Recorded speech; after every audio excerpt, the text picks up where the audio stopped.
Welcome to 99 TV. నేను మూల Srinivas. Police versus police at the rate of justice అంటే ఇప్పుడు మనకు సాతానుకూలంలో జరిగిన సంఘటన ఇప్పుడు దేశవ్యాప్తంగా సంచలనంగా మారింది. ఇక లాకప్ డెత్ కేసు అయితే దేశవ్యాప్తంగా సంచలనం సృష్టించడంతో పాటు పోలీసులకు ఉరిశిక్ష అనేది సామాన్య ప్రజలు కూడా ఊహించని పరిణామంగా కూడా మనం చెప్పుకోవచ్చు. కానిస్టేబుల్ రేవతి మేడం ఇప్పుడు సోషల్ మీడియాలో చాలామంది పోలీసుల పరువు కాపాడారు. అదే క్రమంలో చాలామందికి రోల్ మోడల్గా నిలిచారని చెప్పుకోవచ్చు. ప్రశ్నించే గొంతుకల ప్రతిధ్వనగా జరిగిన దారుణమును మనసాక్షిగా కోర్టు దృష్టికి తీసుకెళ్లడం మానవ సంబంధాలు చట్టం సంఖ్యల కంటే విశాలమని రేవతి నిరూపించారు. ఈ సందర్భంగా ఎన్నో ఒత్తిళ్లు బెదిరింపులు ఆమె ఎదుర్కొన్నారు. నిజాన్ని నిర్భయంగా చెప్పడం ఆమె ఉన్నత వ్యక్తిత్వానికి నిదర్శనంగా చెప్పుకోవచ్చు. సత్తానుకున్న కేసులో సామాన్యుడికి న్యాయం జరగడం అయితే ఇది మరి ఒక గొప్ప సంకేతంగా మనం చెప్పుకోవచ్చు. సో రేవతి మేడంను కూడా మనం మనసారా అభినందించవచ్చు.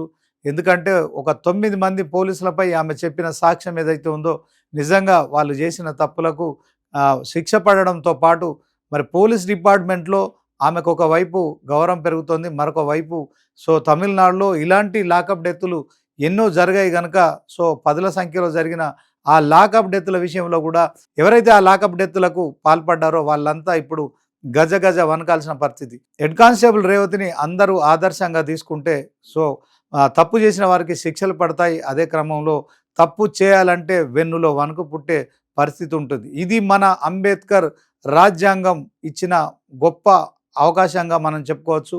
అదే క్రమంలో రేవతి రాజ్యాంగంలో మరి ఒక విజయంగా కూడా మనం అభివర్ణించవచ్చు. ఒక సత్యం నిలబెట్టుటకు ఎందరో మానసిక శారీరక కష్టాలు ఎదుర్కొనే క్రమంలో వారందరి కూడా మరి 99 టీవీ తరఫున మనం సాల్యూట్ చేస్తున్నాం. ప్రధానంగా హెడ్ కానిస్టేబుల్ రేవతి మేడం కాబోయే తరాలకు ఒక రోల్ మోడల్ అని చెప్పడంలో ఎలాంటి సందేహం లేదు. పోలీసులు ఖచ్చితంగా మీ డ్యూటీ మాత్రమే చేయండి, చట్టాన్ని కాపాడండి, ప్రజలకు ప్రాణరక్షణ కల్పించండి.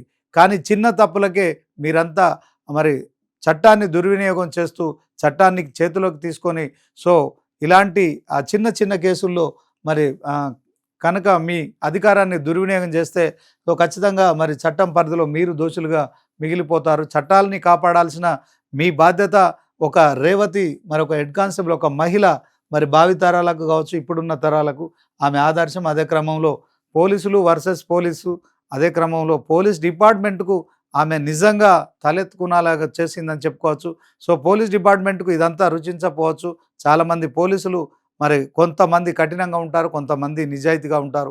అలాంటి నిజాయితీగా ఉన్న రేవతి నిజంగా పోలీస్ డిపార్ట్మెంట్ను తలెత్తుకునేలాగా చేసిందని చెప్పడంలో ఎలాంటి సందేహం లేదు. అందుకనే రేవతిని పోలీస్ డిపార్ట్మెంట్లో ఉన్న అందరూ ఆదర్శంగా తీసుకుంటే పోలీస్ స్టేషన్లలో జరిగే కొన్ని వికృత చేష్టలకు మాత్రం చెక్ పడుతుందని చెప్పుకోవచ్చు.